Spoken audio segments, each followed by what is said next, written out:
Por favor, abra a Bíblia de vocês em Efésios capítulo 2.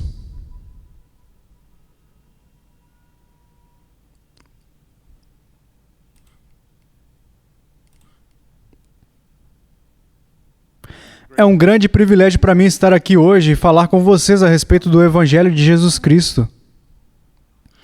Saibam que hoje eu tenho apenas dois propósitos, dois fardos. Um é a glória de Deus. É a glória. E dois, o estado da alma de vocês. Vocês. É uma coisa tremenda ser um pregador do Evangelho. É uma coisa terrível pregar o Evangelho. Eu olho para esta multidão e eu não sou um profeta ou filho de profeta.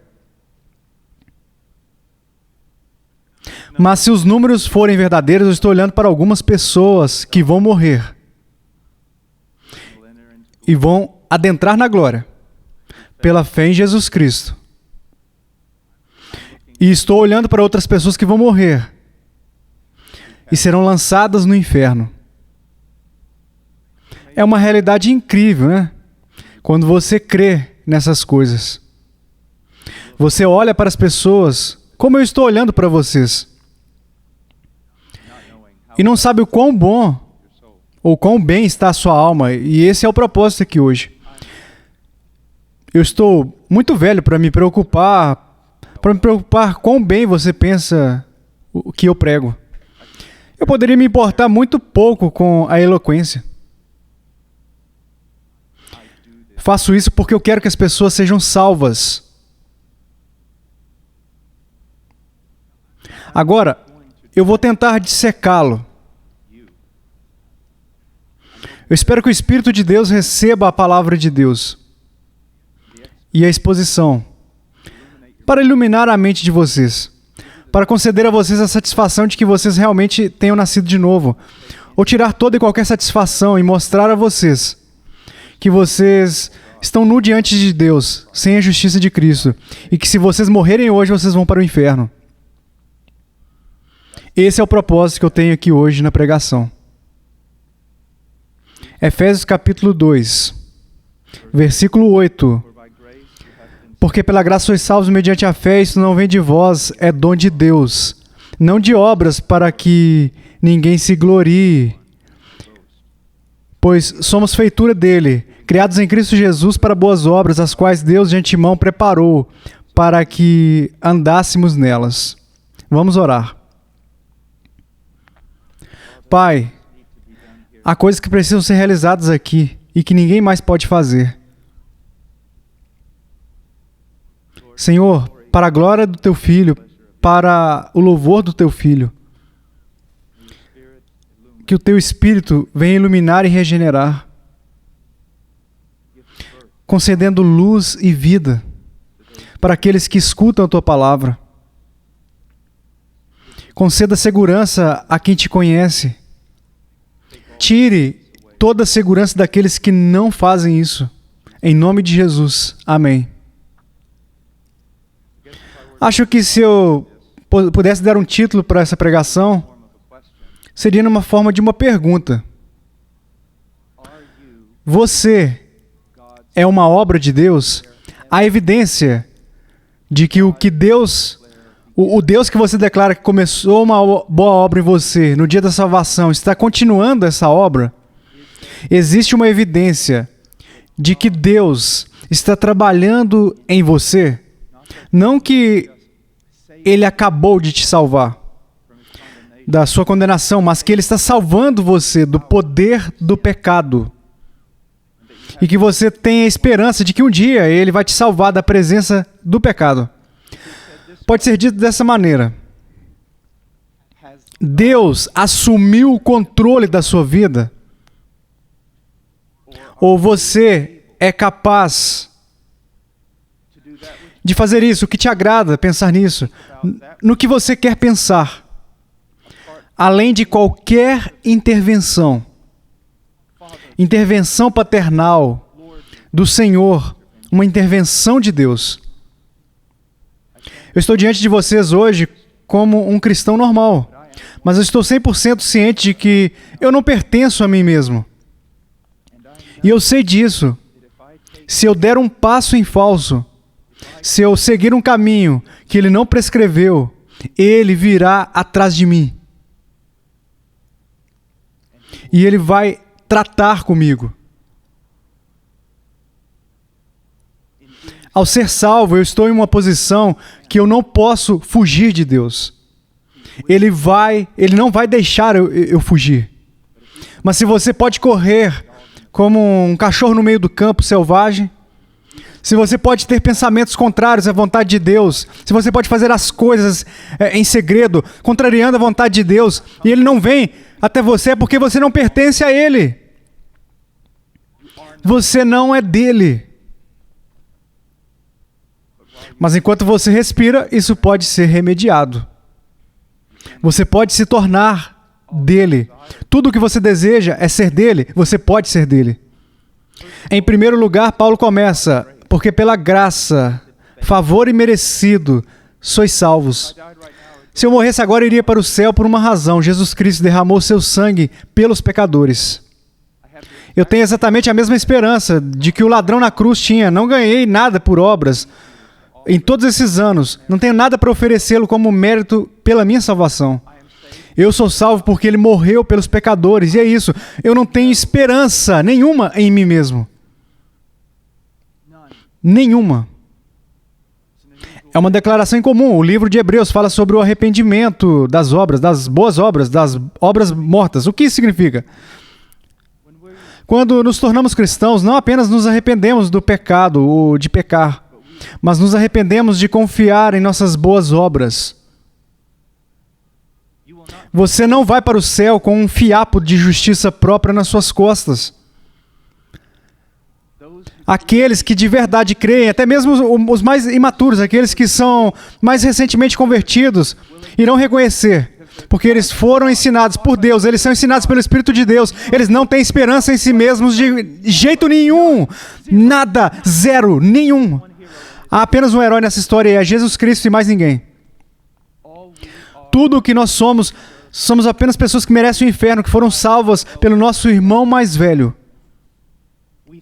Falhamos em todos os aspectos da aliança de obras. Falhamos. Ele obedeceu a todas as estipulações e mandamentos do pacto das obras. Nós merecemos a pena por violarmos o pacto das obras. Ele sofreu a penalidade prescrito pelo pacto das obras. Você entende? Diz que sois salvos pela graça, mas você também pode dizer isso. Toda pessoa que é salva pelas obras. As obras de Jesus Cristo em seu favor. Então, nós somos salvos pela graça, um favor imerecido de Deus.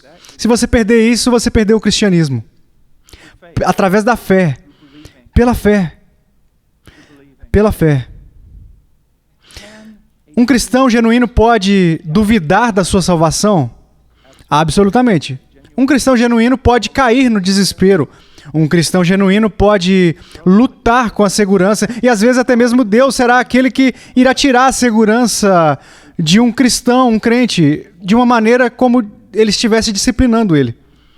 Portanto, o crente, um verdadeiro crente, pode duvidar da sua salvação, mas o verdadeiro crente nunca duvidará da fonte da salvação. Eles estarão totalmente convencidos de que é em Cristo e somente em Cristo. Não trazemos nada em nossas mãos. Apenas a cruz de Cristo nós reivindicamos. Quantas vezes em devoções familiares, se eu olhasse para os meus filhos e dissesse: o seu pai não tem nada, nenhuma palavra de justiça, nenhuma palavra justa, nenhum pensamento reto. O pai de vocês tem apenas Cristo. Portanto, é pela graça e pela fé. Não é nada de nós mesmos, é um dom de Deus. Eu devo me arrepender para ser salvo, eu devo crer para ser salvo, e ainda assim, eu sei que todas essas coisas vêm de uma fonte singular fora de mim, vêm de Deus. Que até o meu arrependimento e a minha fé são dádivas. e que eu não sou nada mais do que um recipiente da bondade de Deus. Nem mesmo em arrependimento, nem mesmo na fé. Nós podemos nos orgulhar disso, mas apenas em Deus, que enviou o seu Filho. Ele continua e diz, não de obras, para que ninguém se glorie. Se Paulo é culpado de qualquer tipo de erro estilístico em sua escrita, esse erro seria redundância. Existem algumas passagens, especialmente lá em Gálatas, onde ele é extraordinariamente redundante.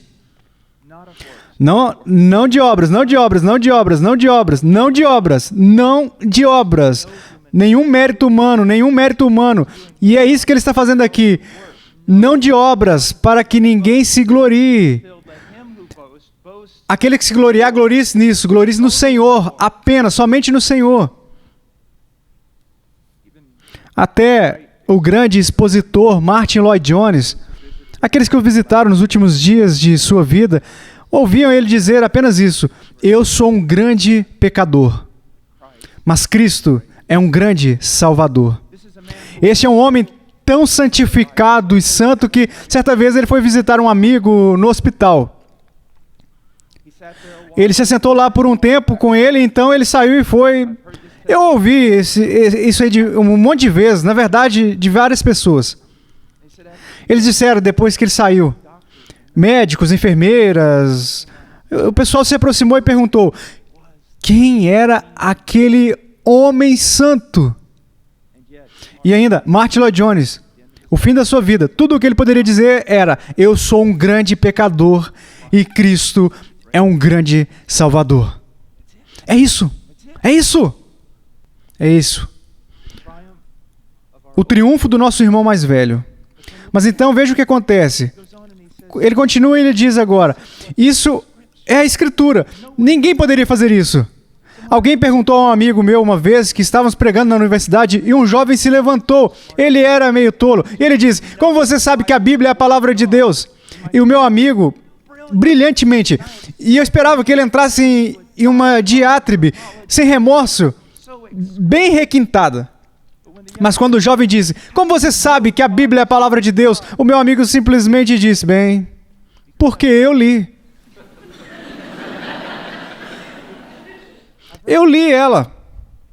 E muitas vezes há momentos em que eu estou estudando, escrevendo algo, ou estudando, e eu saio do meu escritório, eu reúno todos os funcionários e pronto. Eu digo, este livro, ele é incrível, ninguém poderia fazer isso. Eu me lembro de estar no capítulo 10 de Hebreus, porque meio que consolida todo o livro em algo assim incrível, né?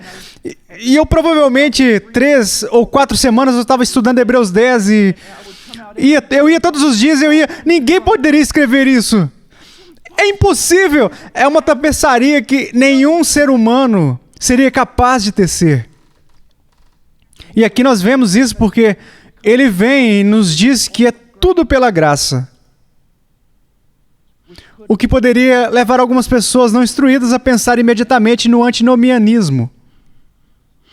Por isso, acreditamos em Jesus e vivemos como o diabo. Acreditamos em Jesus e não há nenhuma mudança necessária em nós. Acreditamos em Jesus e permanecemos no mundo. Agora, veja o que ele diz. Ele continua e diz, pois somos feitura dele. Agora, feitura dele, eu quero que vocês saibam.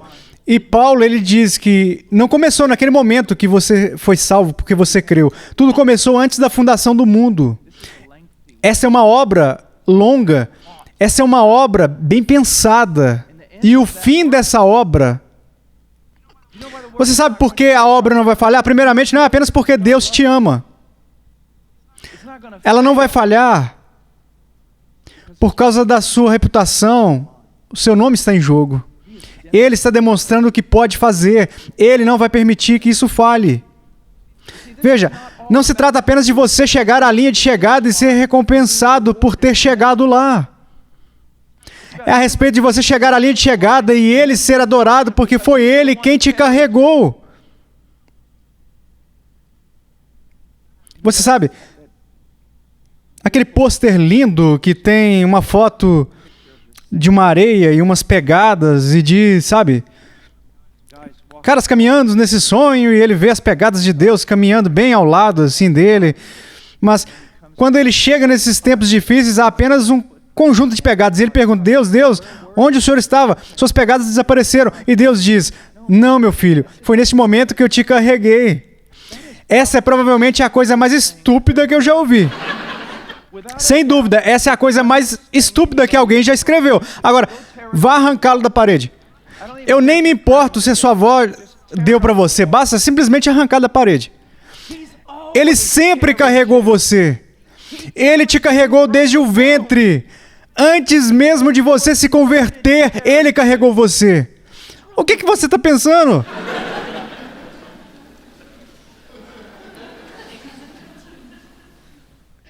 Somos a sua obra, mas deixe-me perguntar uma coisa. Alguém olharia para você e perceberia que você é uma obra dele? Que você não é mais de você mesmo?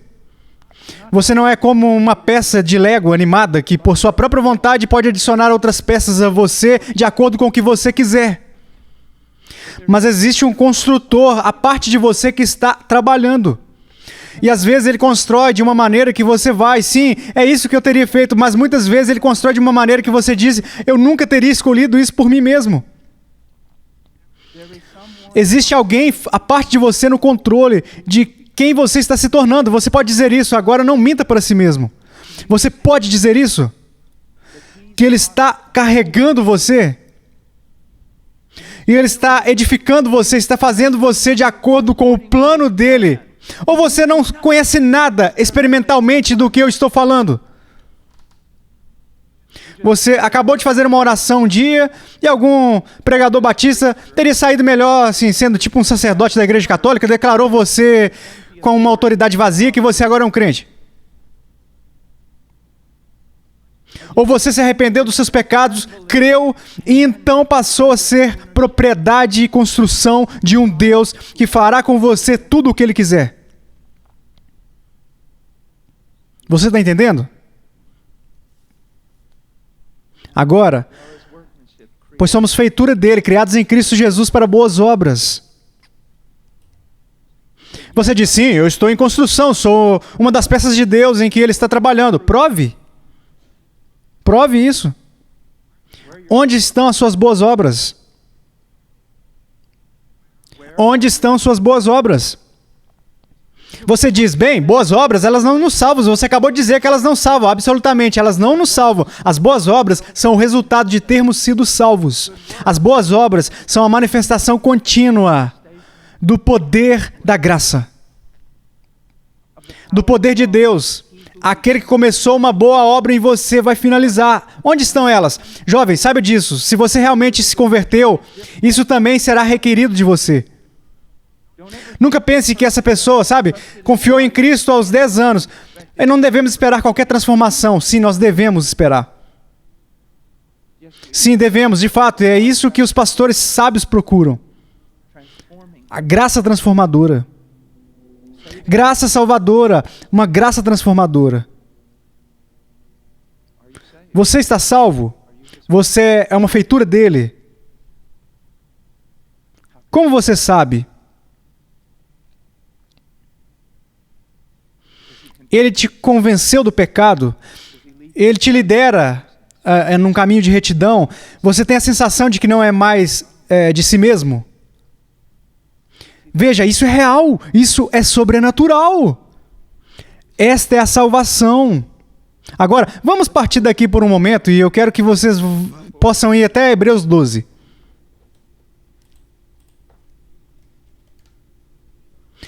Os crentes em Hebreus eram os crentes aqui no livro de Hebreus, eles estão aqui no capítulo 12. Vemos que eles estão passando por várias provações e perseguições. Isso os abalou um pouco. Se Deus é nosso Pai, por que estamos passando por tanto sofrimento? Agora aqui está algo que eu quero que vocês entendam sobre a disciplina de Deus. A disciplina de Deus nem sempre é, principalmente assim, o resultado de sermos rebeldes. Portanto, a maioria das pessoas tem uma ideia. Sim, Deus vai te disciplinar quando você for obstinado a fim de te trazer de volta, a fim de te alertar para que você nunca mais faça de novo. Mas nem sempre essa é a causa da disciplina.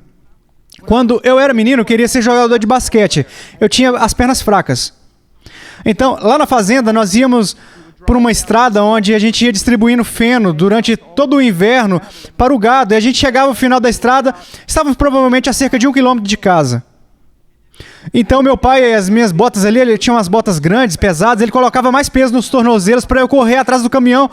E eu não desobedecia ao meu pai. Eu não tinha feito nada que precisasse de correção. As minhas pernas estavam fracas e precisavam ser fortalecidas. O meu pai me disciplinou.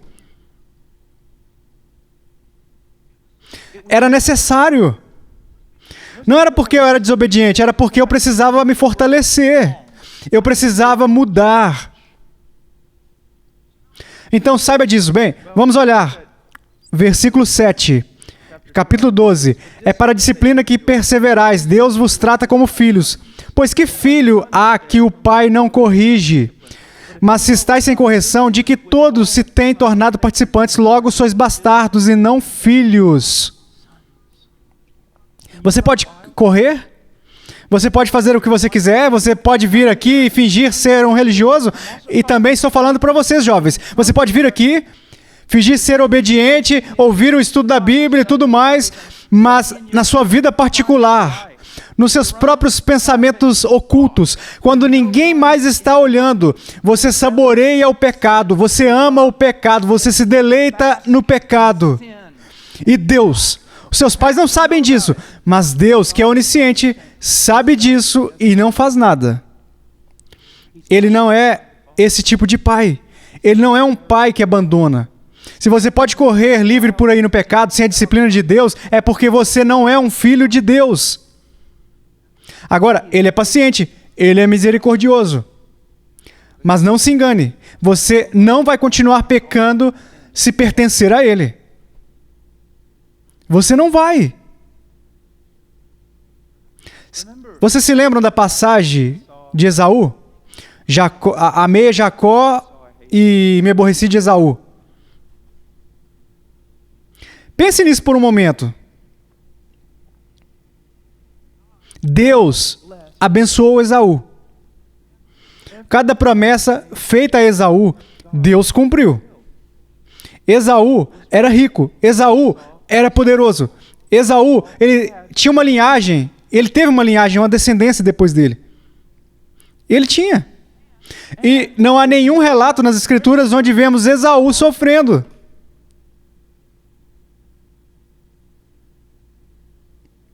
Então, como Deus odiou Esaú? Bem, vamos fazer essa pergunta. Como Deus mostrou amor a Jacó? Ele espancou ele até morrer. A cada passo da sua vida. Você está entendendo? Eu quero dizer, cada coisa podre e errada que Jacó fez, ele pagou. Você está entendendo? Até o fim, Jacó, ele volta mancando para a terra prometida. Porque ele lutou com Deus e Deus machucou a perna dele. Então, como é que Deus odiava Esaú? Ele deixou Esaú ser Esaú. Não vemos nenhuma obra de santificação em Israel, nada, zero, nada, nada. Ele abandonou Esaú, deixou ele ser Esaú. Muitas vezes ao longo das eras, não apenas os cristãos, mas o povo de Deus.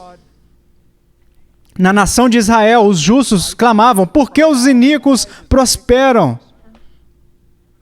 Nós temos tudo isso nas Escrituras. Jó, Abacuque. Por quê? Os ímpios prosperam e os justos parece que só sofrem. Não é apenas porque vivemos em um mundo decaído. É porque um dos maiores julgamentos que Deus pode derramar sobre qualquer pessoa é simplesmente deixá-la ir embora. E um dos maiores atos de amor que Deus pode demonstrar ao seu povo é não abandoná-los. Não deixá-los ir. Você pode fugir como um cachorro selvagem no campo. Você pode esconder o pecado de todo mundo, inclusive de Deus.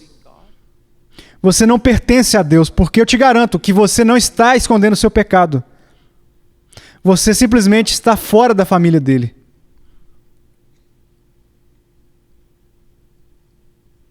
Então Deus, ele trabalha e ele assume o controle.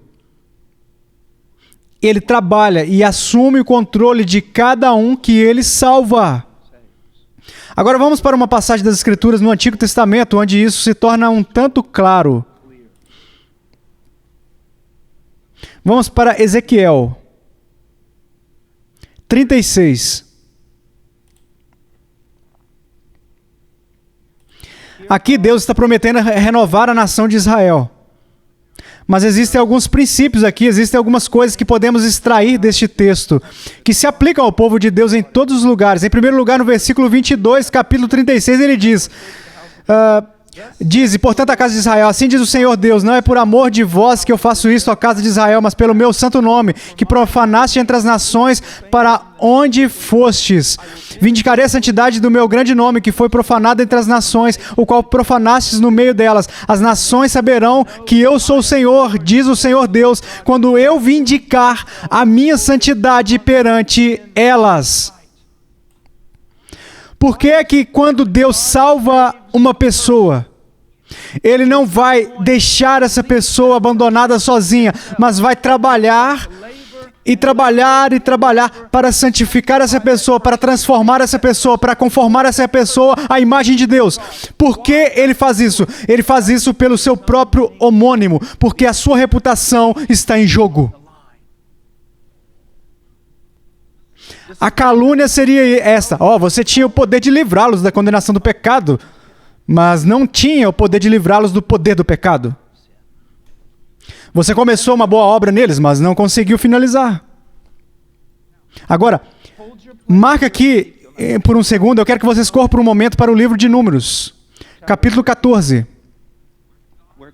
onde Deus testa Moisés. E vemos uma coisa muito semelhante, como eu acabei de descrever no livro de Ezequiel. Números capítulo 14. Versículo 11. Disse o Senhor a Moisés: até quando me provocará este povo, e até quando não crerá em mim, a despeito de todos os sinais que fiz no meio dele? Com pestilência o ferirei e o deserdarei, e farei de ti, Moisés, farei de ti povo maior e mais forte do que este. Ele está testando Moisés como um intercessor e nos dando uma bela imagem de Cristo. Versículo 13. Respondeu Moisés ao Senhor: os egípcios não somente ouviram que com a tua força fizeste subir este povo do meio deles, mas também o disseram aos moradores dessa terra. Ouviram que tu, ó Senhor, estás no meio deste povo, que face a face, ó Senhor, lhes apareces, tua nuvem está sobre eles, e vais adiante deles numa coluna de nuvem de dia e numa coluna de fogo de noite. Você se identificou com este povo, Senhor? Você se identificou com eles? Versículo 15. Se matares este povo como a um só homem, as gentes, pois que antes ouviram a tua fama, dirão: não podendo o Senhor fazer entrar este povo na terra que lhe prometeu com juramento, os matou no deserto. Vocês estão vendo isso? Pelo que Moisés está lutando aqui? Eu creio que ele tinha um coração voltado para o povo de Deus. Ele estava lutando pelo povo de Deus. Ele os amava, mas o mais importante, ele estava lutando para a glória de Deus.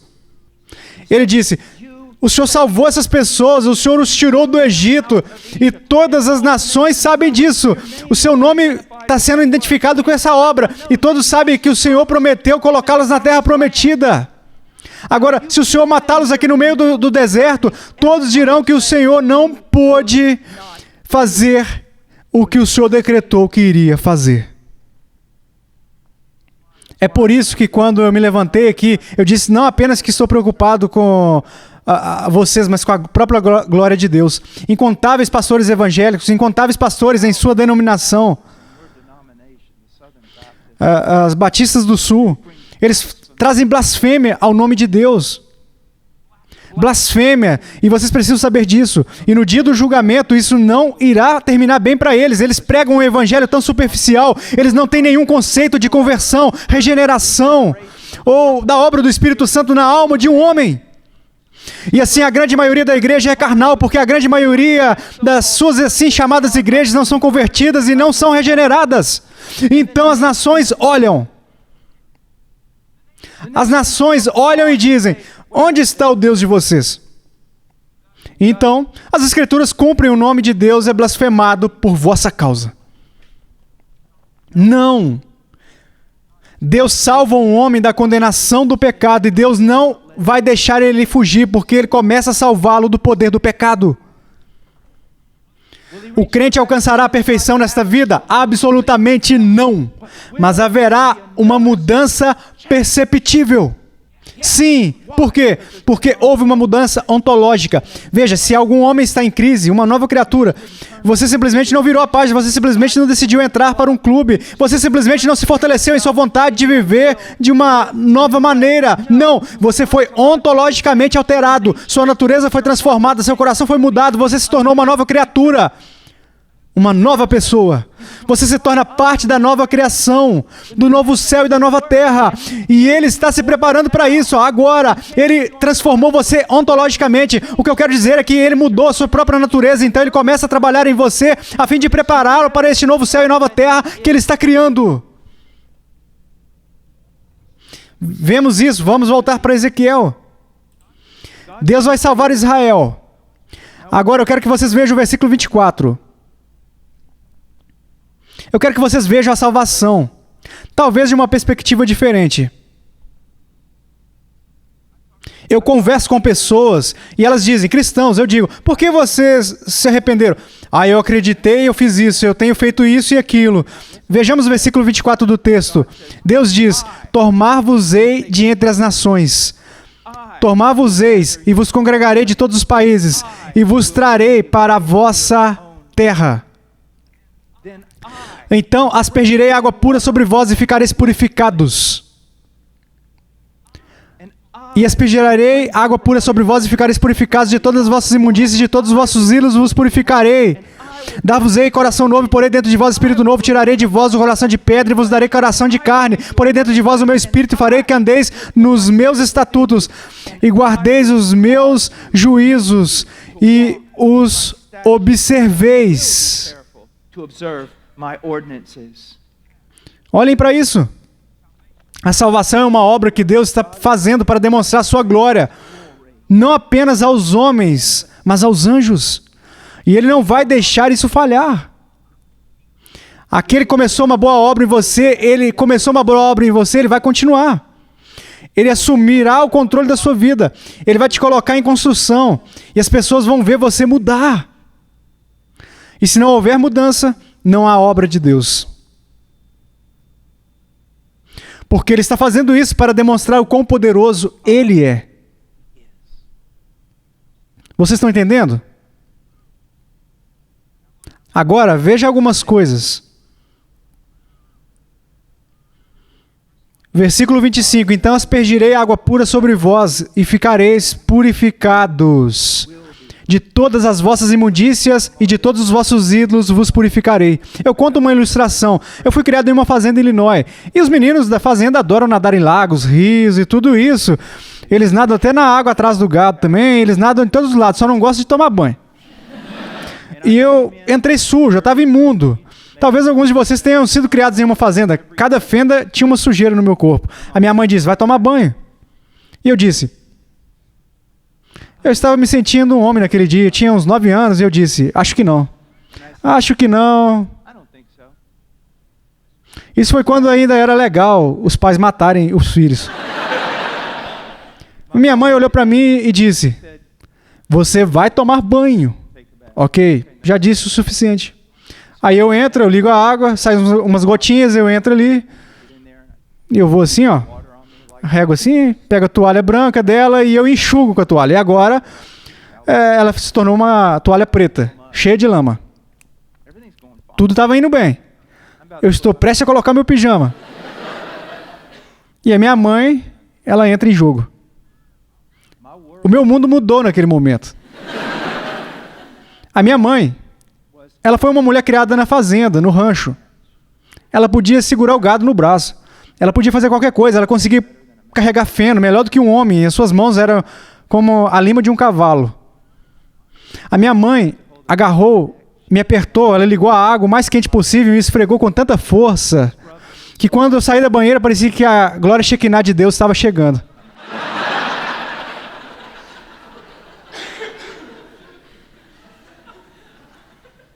Ela disse, eu vou borrifar água limpa em você e você ficará purificado.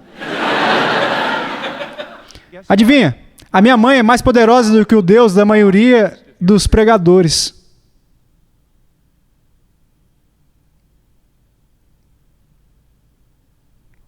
Bem, Deus não pode fazer nada menos que você deixe. Acho que você não leu as Escrituras.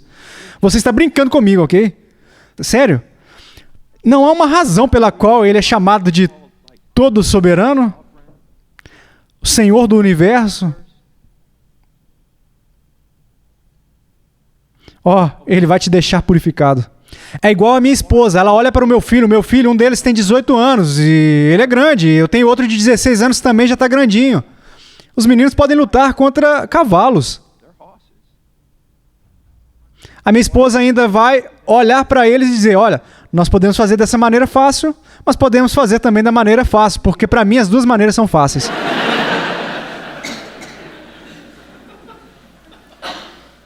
Quero dizer a vocês, com Deus, Ele pode fazer do jeito fácil ou do jeito fácil, porque para Ele as duas coisas são fáceis. É outra história. Você pode chegar à Terra Prometida bem rápido ou em 40 anos, você que decide. Mas aqui está uma coisa incrível. Ele muda o nosso comportamento, nos faz caminhar com Ele, porque nos transforma ontologicamente, transforma a nossa natureza, nos faz novos, nos concede um novo coração, uma nova natureza, que possui afeição pela justiça. E quando nós vemos a sua lei justa, agora nós queremos obedecê-la. E quando não obedecemos, o que muitas vezes não fazemos porque ainda estamos em um processo, lamentamos porque nós não fazemos. Porque veja o que ele diz, 26, além disso, aqui, dar-vos-ei coração novo, e porém dentro de vós espírito novo. Tirarei de vós o coração de pedra, e vos darei coração de carne. A carne, geralmente, na Bíblia, é algo negativo, mas não aqui. Aqui se refere a algo vivo. Ele diz, eu tirarei de vós esse coração de pedra, inanimado, perverso, esse coração que está morto para mim, e vivo para todo tipo de maldade. Eu vou tirar esse coração. E eu vou colocar no lugar desse coração um coração de carne, um coração que vai responder aos estímulos de justiça, um coração que está vivo para mim e que vai me seguir. Agora, isso não é poesia. Isso é real. Isso é o que nós chamamos de doutrina da regeneração. Esse é o significado de nascer de novo. Na maioria da teologia evangélica, desde 1950, nascer de novo já não significa mais nada. Mas você tomou uma decisão. Então você fez uma oração, levantou sua mão, e isso para eles é nascer de novo. É por isso que é chamado de nascer de novo. A regeneração é uma obra do Espírito de Deus, que eu acredito, manifesta o maior poder de Deus e da própria criação do universo. No qual ele transforma um ímpio que odeia a Deus na sua natureza, em uma natureza que ama a Deus e a sua justiça. Eu ouço um pregador dizer assim, se pudéssemos mostrar ao mundo Jesus, se simplesmente vivêssemos como Jesus, o mundo ia crer. Se apenas vivêssemos como Jesus, o mundo nos crucificaria. Foi o que fizeram da última vez. Veja, se eu pudesse... Se de alguma maneira eu quisesse, eu teria muito cuidado, se de alguma maneira houvesse uma revelação perfeita de Cristo aqui atrás, de uma cortina, e eu puxasse a corda da cortina e essa cortina fosse aberta, e nessa sala estivesse cheio de pessoas não regeneradas, eles não iam encontrar beleza em Cristo. Na verdade, quanto mais um coração não regenerado enxerga Deus, mais esse coração não regenerado odeia a Deus. Portanto, eu não tenho apenas que abrir os olhos de uma pessoa para que ela seja salva. Tem que haver uma mudança total na sua natureza. Tem que haver uma mudança completa no coração dessa pessoa. Tem que tirar esse coração que odeia a Deus e colocar no lugar desse coração um coração que ama a justiça. E quando eles olham para Cristo, Sim, podemos dizer que eles estão irresistivelmente atraídos, mas o que realmente está acontecendo aqui é que eles têm novos afetos, e com novos afetos eles simplesmente correm livre e voluntariamente para Cristo. E eles desejam Ele. Por que tem que haver tanto entretenimento na igreja hoje em dia? Por que há tanta estupidez e blasfêmia? Por quê? Porque você está tentando fazer com que um bando de bodes ajam como ovelhas. Você está tentando fazer com que um monte de pessoas que odeiam a Deus o adorem. Mas aqueles que foram regenerados pelo poder do Espírito Santo, aqueles cujos corações foram transformados, eles só querem Deus. Você não pode simplesmente colocar todas essas coisas de lado e me dar Jesus. Cara, nós veríamos Jesus e é o suficiente.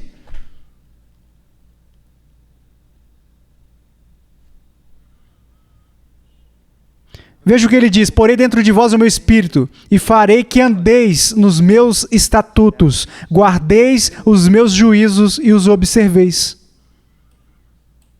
Isso é uma nova aliança, isso é o que vai acontecer quando o Messias vier, por causa da sua obra. O Espírito Santo vai fazer uma obra no coração do seu povo, que eles terão o cuidado de observar as suas ordenanças. Alguém vem até mim e diz: eu tenho um novo relacionamento com Deus. Eu imediatamente pergunto a eles: bem, você tem um novo relacionamento com o pecado? Porque se você não tem um relacionamento diferente com o pecado, você não tem um relacionamento diferente com Deus. Eu tenho um novo relacionamento com Deus. Você tem um novo relacionamento com os seus mandamentos? Porque se você não tem um novo relacionamento com os seus mandamentos, você não tem um novo relacionamento com Deus. E isso não é algo que dura apenas no momento da conversão e depois mais alguns dias. É algo que continua, porque quem começou a obra vai completar ela.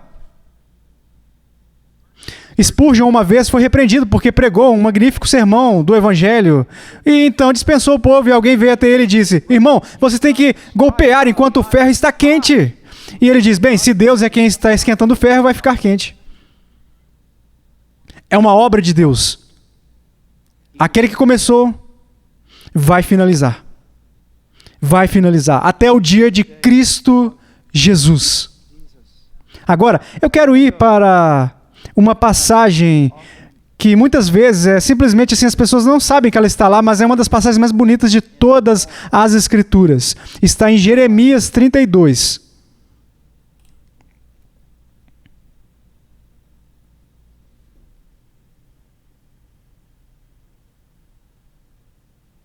Jeremias 32. Versículo 38. Eles serão meu povo e eu serei seu Deus. Eles serão meu povo e eu serei o seu Deus. Isso é desde o começo. Isso tem sido o desejo divino desde o início.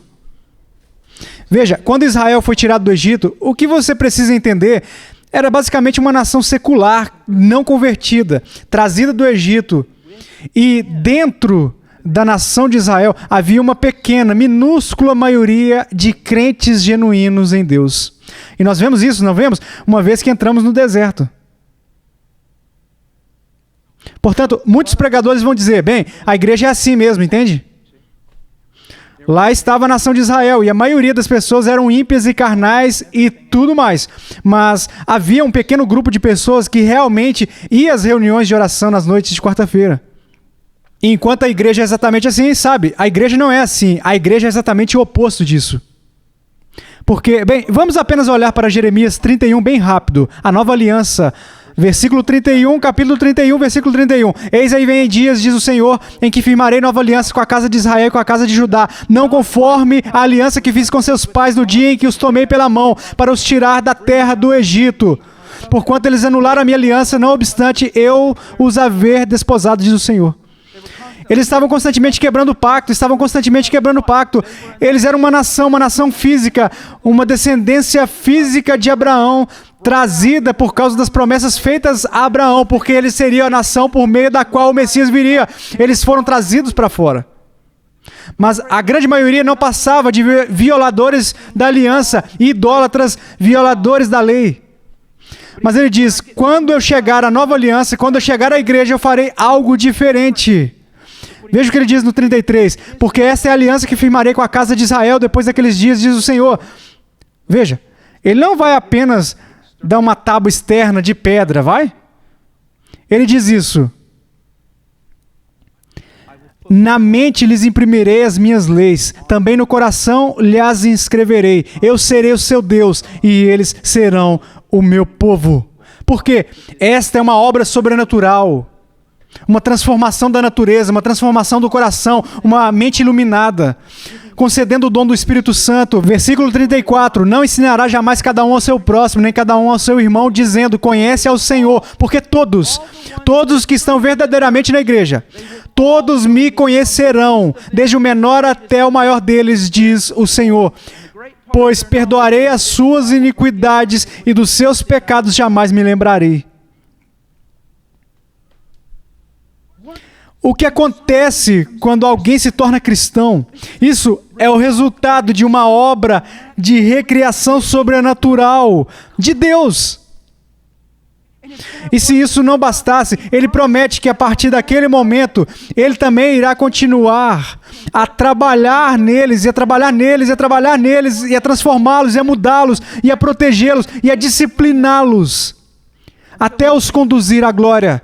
Mas quantas pessoas na comunidade evangélica declaram ser cristãos, nascidos de novo, e não há transformação, não há disciplina, não há operação de Deus. Acabaram de chegar à igreja no domingo. Eles não estão procurando conformar a vida deles interiormente com a palavra de Deus. Eles não estão procurando ser maridos ou esposas conforme a palavra de Deus. Eles não estão procurando conformar a sua família com a palavra de Deus. Não estão conformando suas práticas comerciais com a palavra de Deus. A forma como eles votam não tem nada a ver com a palavra de Deus. Eles não têm nada a ver com a palavra de Deus e a vontade de Deus, porque Deus não tem nada a ver com eles.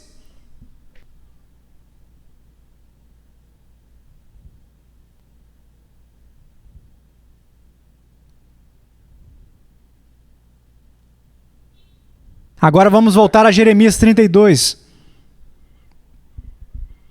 Veja o que diz. Jeremias 32, versículo 39. Dar-lhes-ei um só coração e um só caminho.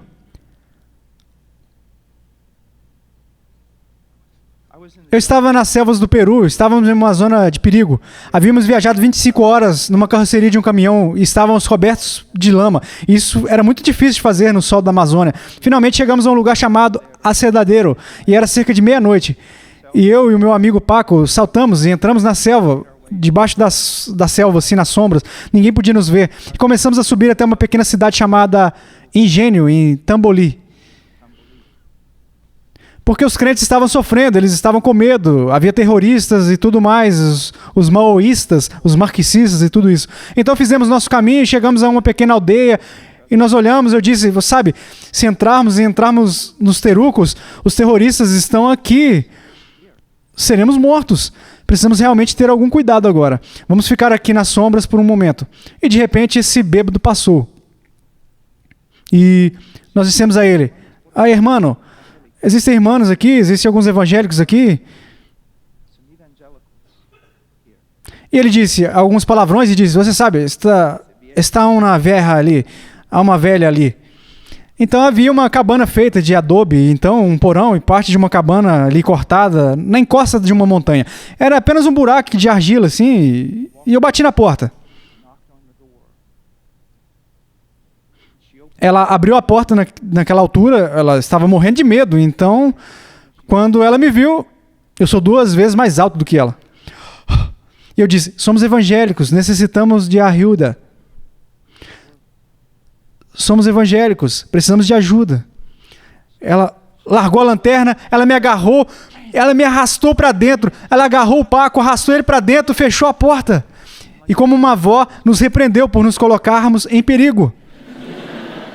E então ela nos levou até o seu porão e, de novo, era um buraco de argila. E ela chamou um menininho, falou com ele por um segundo, ele saiu correndo. 20 minutos depois, um homem apareceu, simplesmente um velho pobre, apareceu com um pouco de comida. Batata doce, mais ou menos, umas coisas assim. Outro apareceu com uma galinha. Eles começaram a preparar comida. Agora, eu estou falando muito sério sobre teologia, sou reformado, sou calvinista. Esta era uma família de nazarenos que amavam Jesus Cristo, que criam na salvação pela fé. Você está vendo isso bem aqui? Versículo 39. Vou dar a eles um coração novo. Sim, as diferenças teológicas são importantes. O fato é que eles nasceram de novo. Estavam dispostos a arriscar suas vidas só por causa de pertencermos a Cristo. Um coração, um caminho. Eu creio em santidade. Essa família nazarena cria em santidade. Eu creio na salvação somente por meio de Cristo e somente por Cristo. Agora, eu teria adorado ter sentado e realmente ajudado no que diz respeito à doutrina, mas acho que você está vendo algo sobrenatural acontecendo com eles. Eles arriscaram suas vidas, aquele pequeno grupo de crentes, para acolher um americano que estava sendo espionado mais tarde. Nós descobrimos. Veja, Deus deu a eles, nos deu um coração e um só caminho. Para nós dois, para eles e para mim. Dar-lhes-ei um só coração e um só caminho. O que é esse caminho? O Antigo Testamento, os profetas, aquele caminho de santidade. Um caminho de santidade.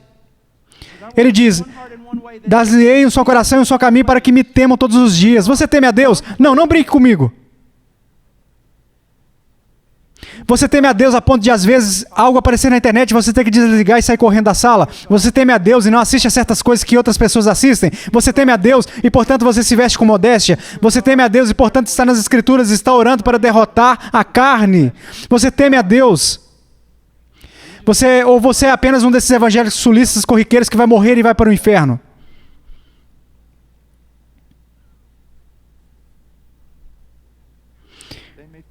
Para que me temam todos os dias, para o seu bem e bem de seus filhos. Qual é o maior bem que você pode fazer para os seus filhos? Seja um homem piedoso. Seja uma mulher piedosa. Então aqui está a parte bonita. Olha o que ele diz no versículo 40. Farei com eles aliança eterna, segundo a qual não deixarei de lhes fazer o bem. Essa é uma nova aliança. Farei uma aliança eterna com eles, segundo a qual não deixarei de lhes fazer o bem. Deus, mesmo quando Deus me disciplina, Ele me ama e não se voltou para o lado sombrio de mim. Ele está me fazendo bem, mesmo na disciplina. Você está entendendo? O amor dele nunca vai mudar. Mesmo quando Ele disciplina, da maneira mais severa, o seu amor não muda. Mas agora veja o que Ele diz. Segundo o qual não deixarei de lhes fazer o bem. Veja o que ele diz. Para todo mundo é a promessa. E porei o meu temor no seu coração, para que nunca se apartem de mim. Como você sabe que Deus tem um relacionamento com você, onde Ele não se afastará de você para lhe fazer o bem? Como você sabe que está nesse tipo de relacionamento? Porque você também sabe que Ele colocou o temor dEle no seu coração e você não pode se afastar dEle. Você simplesmente não pode. Você não pode. Você não pode. Eu me lembro lá na Romênia, um homem veio até mim e ele conversou com tantas pessoas, ele não tinha a segurança da salvação e ele simplesmente conversou por 1 hora. Eu conduzi ele a 1 João, levei ele para tantos lugares nas Escrituras e nós estávamos sentados lá e finalmente eu disse a ele, quantos anos você tem? Acho que ele disse que tinha 20 anos. Eu disse, ok. Eu disse, aqui está o que eu quero que você faça hoje à noite. Vá a um bar. E ele disse, o quê? Eu disse, vá a um bar, uma boate, o que quer que você queira fazer aqui na Romênia. Vá a um bar. Fazer o quê? Ele disse. Se embriague. O quê? Fique bêbado. Festeje, encontre algumas garotas, tenha o melhor tempo que você puder e simplesmente continue fazendo isso. Ele disse, por que você está dizendo isso? Eu disse, bem, você não tem esperança em Cristo. Você não tem esperança de salvação. Então, sabe, beba, seja feliz e morra amanhã. Eu disse, se você está fora de Cristo, se não tem esperança da salvação, eu disse, pegue o que você puder antes de morrer. E ele disse, eu não posso fazer isso. Eu disse, faça isso. Começamos a gritar um com o outro. Ele disse, eu não posso fazer isso. Eu disse, faça isso. Por que não fazer? Porque eu simplesmente não posso. Eu disse, por que não? Ele disse, porque eu temo a Deus, eu não consigo. E eu disse, farei com eles aliança eterna, segundo a qual não deixarei de lhes fazer o bem, e porei o meu temor no seu coração para que nunca se apartem de mim. E ele disse, Eu pertenço a Ele, não é? Sim. Parece que sim, não é? Eu nunca poderia fazer isso, irmão Paul. Cristo morreu. Mesmo que Ele me mande para o inferno, ainda não posso fazer isso. Porque Ele morreu. Eu disse, filho, as pessoas que pensam assim não estão separadas de Cristo. Você está entendendo? Você está entendendo? Onde você está? Onde você está, Adão? Onde você está? Onde você está? Você está separado de Cristo? Não há evidência de fé genuína? Não há arrependimento contínuo? Para os muitos fracassos que você vê em sua vida, como eu vejo na minha, não há quebrantamento? Não há luto pelo fato de você amá-lo muito pouco? Não há nenhuma evidência de que ele está disciplinando e controlando você? Nenhum? Então vamos examinar nossos corações, examinar os nossos caminhos. Mas lembre-se sempre disso. Nunca, quando o evangelho é pregado, os homens nunca são instruídos a adiar. Hoje é o dia da salvação. Se afaste do seu pecado. Se afaste do seu pecado. E confie em Cristo. Agora, eu quero dizer algo bem rápido, porque algumas pessoas, muitas vezes, são pessoas, então, eles entendem mal o arrependimento. Significa uma mudança na mente. Você diz, bem, isso parece tão superficial. Não quando você entende que a mente é o centro de controle de tudo, o que você é. Das suas emoções, da sua vontade, suas ações. Você está sentado aqui calmamente porque não acredita que este prédio está pegando fogo. E você está sentado aqui calmamente porque pensa que o edifício não está pegando fogo. Mas se você mudar de ideia e achar que o prédio está sendo consumido pelas chamas, as suas emoções vão ser transformadas, a sua vontade vai mudar e as suas ações vão mudar. O apóstolo Paulo partiu de Jerusalém para a estrada de Damasco. Na estrada para Damasco, ele partiu de Jerusalém. Ele pensou que Jesus Cristo, ou Jesus, era um falso profeta, o pior que já surgiu em Israel. Ele achava que os cristãos mereciam morrer como hereges. Isso é o que ele pensava. E ele agiu de acordo com o que pensava. Então o que aconteceu? Ele teve um encontro com o Senhor ressurreto na estrada até Damasco. E o que aconteceu com Paulo? Ele teve a mente transformada. Ele percebeu que aquele que ele pensava ser o maior falso profeta e blasfemo da história de Israel, que na verdade ele era o filho do Deus vivo. Ele percebeu que as pessoas que ele pensava serem hereges, que mereciam morrer pelas suas próprias mãos, eram na verdade o povo de Deus, e ele era o perseguidor desse povo. Ele mudou de ideia. E o que aconteceu quando ele chegou a Damasco? Ele foi batizado e começou a pregar o Cristo vivo, que uma vez ele perseguiu. Um homem rico que pensa que a riqueza dele é tudo. Ele acha que a notoriedade dele na cidade é a grande coisa que acontece. Ele pensa que ele é o cara. Ele acha que não há vida melhor do que a que ele tem.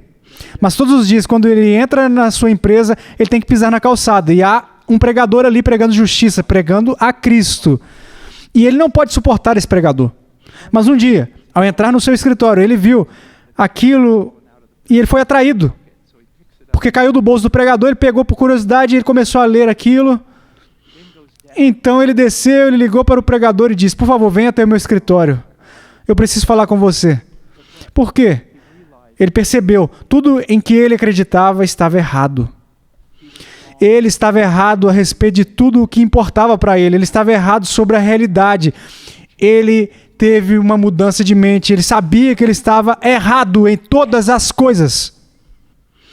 E ele abraçou Cristo como a única coisa certa, a única coisa real, a única coisa verdadeira.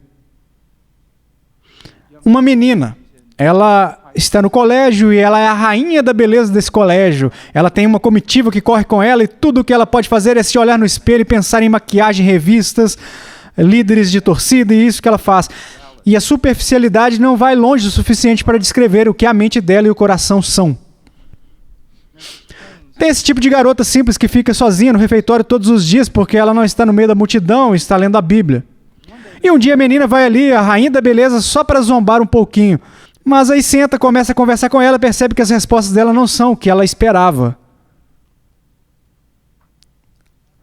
E sem que os outros amigos soubessem, ela ligou para ela um dia e disse: poderíamos nos encontrar? Eu gostaria de conversar com você. E essa rainha da beleza, aquela rainha do baile, ela descobre que está errada sobre todas as coisas, que a sua beleza é uma feiura, que é tudo superficialidade. E só mostra o quão patética ela é, que ela se enganou em todas as coisas. Ela teve a mente transformada. E agora ela se veste com a beleza de Cristo. O jovem do time de futebol. E já que o futebol é tão idolatrado, ele é um ídolo. Idolatrado até na igreja. Ele é o cara. Ele é o cara. Ele será um quarterback, ele pode jogar até na faculdade. Ele acha que todo o problema é que a maioria das pessoas da igreja encheu a sua cabeça com esse tipo de ideias. Eles o honram e não a criança que memoriza a escritura. Então um dia ele deu de cara com o garoto que memorizou a escritura. Ele não para necessariamente de jogar futebol, mas ele vê que comparado a Cristo, nada mais é do que uma brincadeira de criança, uma coisa tola. E agora ele só quer usar isso para ter algum tipo de testemunho, para poder falar às pessoas sobre Cristo. A sua mente foi transformada. Ele descobriu que o sol não gira em torno da terra, que Deus não gira em torno dele, mas tudo gira em torno do Filho de Deus, que morreu e ressuscitou dentre os mortos. Isso é arrependimento. O arrependimento é quando você reconhece que está errado e se volta para o que é certo, acreditando nisso, confiando nisso, agarrando-se a isso, não apenas como uma fuga da condenação do pecado, mas como um meio de escapar do poder do pecado, de ser transformado e conformado à imagem de Cristo. Isso é ser um cristão. Isso é ser um cristão. Você é cristão? Você é cristão? Você é cristão? Se a sua alma está perturbada e você precisa conversar, por favor, venha conversar. Converse com os pastores, converse com os presbíteros. Lamento o fato de que tenho que entrar em um avião agora e tenho que ir para casa. Se eu estivesse aqui, eu ficaria com você por horas hoje, porque a sua alma é muito importante. Não saia daqui no estado em que você chegou. Confie em Cristo. Lance-se em Cristo. O que eu devo fazer?